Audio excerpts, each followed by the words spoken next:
The Scottish Parliament just voted for an immediate ceasefire in the Middle East. There are those who say that this vote was purely symbolic, that it will change very little and thus was a waste of time.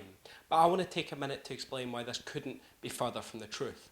The importance of an immediate ceasefire cannot be understated. The UN warns of a genocide in the making in Gaza. 11,000 Palestinians have been murdered, half of them children.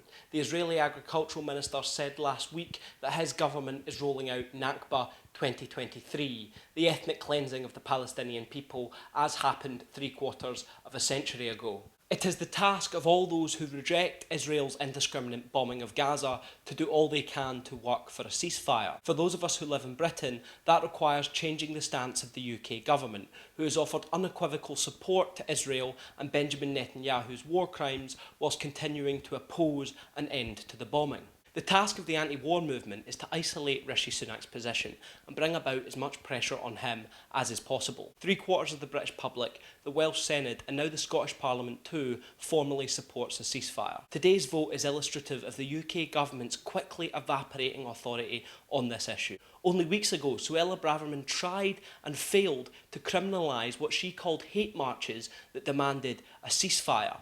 Now that very demand, a demand the UK government did their best to suppress, is the formal position of the Welsh and Scottish parliaments. In Europe, France, Spain, Portugal and Ireland all support a ceasefire.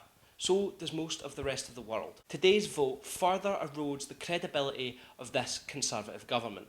But there's a second point. Bombs and bullets made in this country arm the Israeli Defence Force. The UK is Israel's 4th largest arms provider and between 2016 and 2020 sold Israel over £350 million worth of arms. Scottish Enterprise, a Scottish government body, has sent taxpayers' money to arms companies like Raytheon, Thales and Leonardo, all of whom trade with Israel. Far from symbolic, today's vote isolates the UK government and must act to ignite further calls to end Scotland's complicity in Israeli apartheid.